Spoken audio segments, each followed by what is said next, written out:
What is a very rich resource and increasingly popular is to use corruption measurements which are based on public procurement data. These can be used as a measure of grant corruption, so looking at really high-profile cases of corruption. One researcher I want to highlight here is Mihaly Fazekas, who together with his colleagues Ivan Toth and also Larry King published several papers on the conception of a corruption risk indicator for public procurement contracts. So basically, he takes into account many different procedural factors of public procurement tenders. So for example, single bidding, if only one company participated in the tender, the length of the bidding period, the length of the advertising period, the call for tender publications, and the procedure type. And he takes these factors, which he calls red flags, accumulates them into one index, which for a tender gives a corruption risk score. So given that if tender data is available, often it's available for many, many different tenders, we can calculate sort of average corruption risk scores for different sectors, for different regions, for different countries. And here we get quite a good measure and objective measure of grant corruption. What this type of data can also do, it can look at outcomes. So basically looking at which companies get tenders specifically often, so how the market share of specific companies is, and how they, through their networks, are related to public power. In other words, how companies that are linked to public power actually benefit from this through public contracts.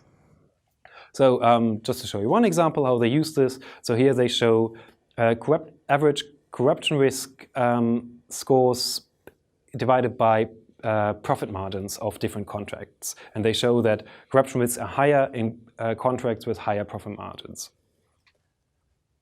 Also, here is a graph which I always find quite interesting. This is based on data from Hungary, which basically lists the companies, or the top 30 companies which had market share in construction projects that were financed by EU funds.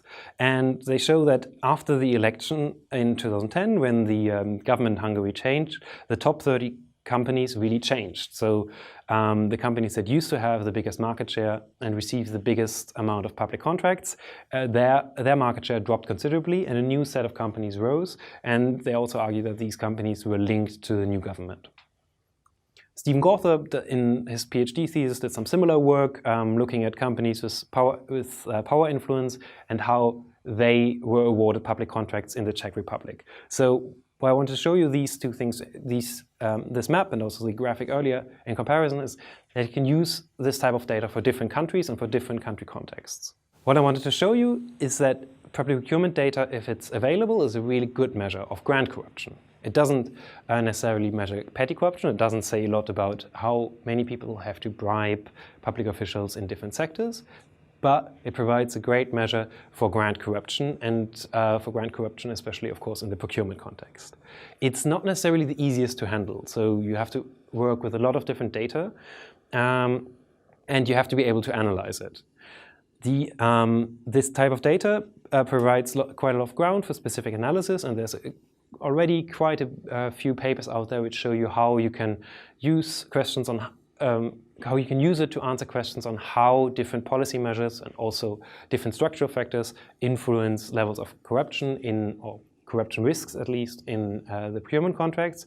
But the data quality that are available really hugely varies. So for some countries, this data is quite easily available. For others, not at all. An interesting example for this is opentender.eu, which is a website that was recently launched by the EU Horizon 2020 DigiRisk project, which basically takes tender data from 35 European constituencies of 34 countries and the European Commission and publishes them in different procurement portals. The idea, at least, was to publish data from 35 countries, but in the end, not all of these countries could be included because the data quality wasn't sufficient for some of the countries to be included. But one thing that is important to highlight, this type of data is also available in Ukraine. At least when you have a certain access to the ProZorro data, you can do some of these analysis, and also the folks at ProZorro do some of this type of analysis by highlighting corruption risks in public tenders. Again, what I want to highlight, and this is, you see this is a topic throughout this lecture, the analysis is really specific to the concept of grant corruption and to the concept of public procurement. You can use it as a proxy, definitely, in order to measure this concept, but it's not an overall score of corruption.